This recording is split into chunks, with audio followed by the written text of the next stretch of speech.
Nakapag-renew ka na ba ng iyong driver's license? O magre-renew ka pa lang pero natatakot ka baka papel ang makuha mo? So panoorin mo ang video na to para malaman mo kung kailan ka pwedeng pumunta sa LTO offices para makuha ang iyong driver's license plastic card.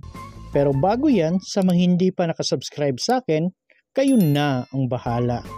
Magandang balita, mag-i-issue na ang Land Transportation Office or LTO ng driver's license plastic card simula sa buwan na ito. Kasunod ng delivery ng aabot sa 600,000 plastic cards sa ahensya. Nitong Lunes lang, April 15, 2024, na i-deliver na sa Land Transportation Main Office sa Quezon City ang karagdagang 600,000 na piraso ng plastic cards para sa mga lisensya. Bahagi ito ng milyong-milyong piraso ng plastic card na matagal nang dapat na i-deliver sa ahensya ng Land Transportation Office. At kung natatandaan ninyo, noong Marso ng 2024, unang na-deliver ang 1,000,000 pirasong plastic cards sa LTO o Land Transportation Office. Kasunod ang pagtanggal ng injunction order ng Court of Appeals sa delivery nito mula sa supplier ng lisensya.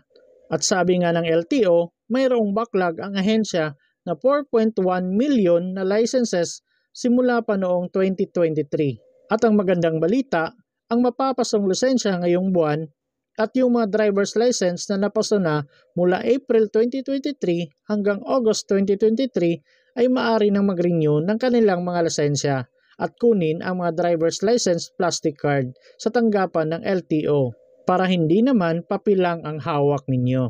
Naglabas na rin ng schedule ang ahensya kung kailan maaaring pumunta sa mga tanggapan ng LTO o Land Transportation Office para makuha ang mga driver's license plastic card. So ito dapat ang inyong tandaan. Para sa mga nag-renew at nakakuha ng lisensyang papel mula April 1, 2023 hanggang August 31, 2023 ay maaari na kayong pumunta sa tanggapan ng LTO kung saan kayo nag-renew ng inyong lisensya mula April 15, 2024 hanggang April 30, 2024. At ang mga driver's license na kailangang i-renew simula April 1, 2024 hanggang April 30, 2024 ay maaari rin kayong pumunta sa tanggapan ng LTO mula April 15, 2024 hanggang April 30, 2024. At para naman sa mga nag-renew at nakakuha ng lisensyang papel mula September 1, 2023 hanggang December 31, 2023 ay maaari na kayong pumunta sa tanggapan ng LTO kung saan kayo nag-renew ng inyong lisensya. Mula yan May 1, 2024 hanggang May 31, 2024. At para naman sa mga driver's license na kailangang i-renew simula May 1, 2024 at May 31, 2024 ay maaari na rin kayong pumunta sa tanggapan ng LTO mula May 1, 2024 hanggang May 31, 2024. At para naman sa mga nag-renew at nakakuha ng lisensyang papel mula January 1, 2024 hanggang March 31, 2024 ay maaari na kayong pumunta sa tanggapan ng LTO kung saan kayo nag-renew ng inyong lisensya. So simula yan sa June 1, 2024 hanggang June 30, 2024. At para naman sa mga driver's license na kailangang i-renew simula June 1, 2024 hanggang June 30, 2024 ay maaari rin kayong pumunta sa tanggapan ng LTO mula June 1, 2024 hanggang June 30, 2024. At dapat nyo ring tandaan na kung mag-e-expire ng April 1, 2024 hanggang April 30, 2024 yung driver's license niyo ay extended lamang until April 30, 2024. At sa mga mag-expire naman ng May 1, 2024 hanggang May 31, 2024 ay extended lamang ito hanggang May 31, 2024.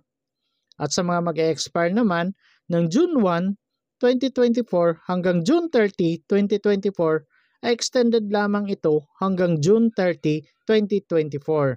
So dapat ninyong tandaan ang mga petsa na nandyan kasi malalaman ninyo kung kailan kayo dapat pumunta at kumuha ng driver's license plastic card. So kung nandyan na sa listahan, maaari na kayong mag-renew ng inyong mga lisensya at kuning ang driver's license plastic card sa mga tanggapan ng LTO o Land Transportation Office para hindi naman lisensyang papel ang hawak ninyo.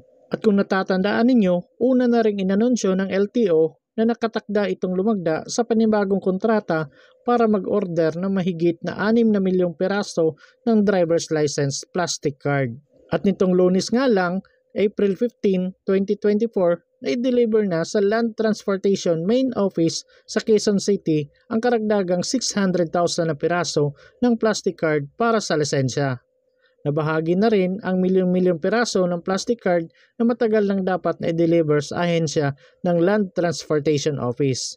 Noong Marso 2024, una nang na-deliver ang 1 milyong piraso ng plastic cards sa LTO kasunod ng pagtanggal ng injunction order ng Court of Appeals sa delivery nito mula sa mga supplier ng lisensya. At dahil dito, kumpiyansa na din si Land Transportation Chief Assistant Secretary Attorney Vigor Mendoza II na mariresolba na ang backlog sa ikalawang bahagi ng 2024. Lalo't ipinag-utos ni DOTR Secretary Jaime Bautista ang bidding process para sa procurement ng 6 na milyong plastic cards.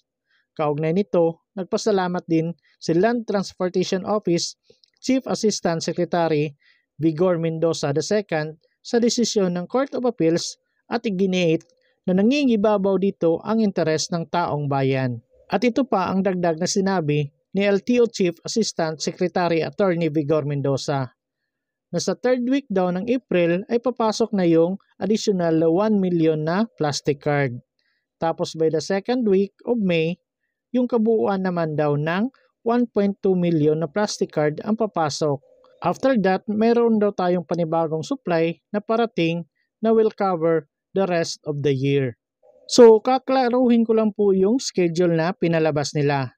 So, sa mga nag-renew noong April 1, 2023 hanggang August 31, 2023 at meron na kayong lisensyang papel at sa mga gustong mag-renew ngayong April 1 hanggang April 30, pwede po kayong pumunta sa LTO para makakuha ng driver's license plastic card simula April 15, 2024 hanggang April 30, 2024. At para naman sa mga nakapag-renew na at nakakuha ng lisensyang papel simula September 1, 2023 hanggang December 31, 2023 at sa mga gustong mag-renew from May 1 to May 31, 2024 ay pwede na kayong pumunta sa LTO office from May 1 to 31, 2024 para makakuha na po kayo ng plastic na driver's license.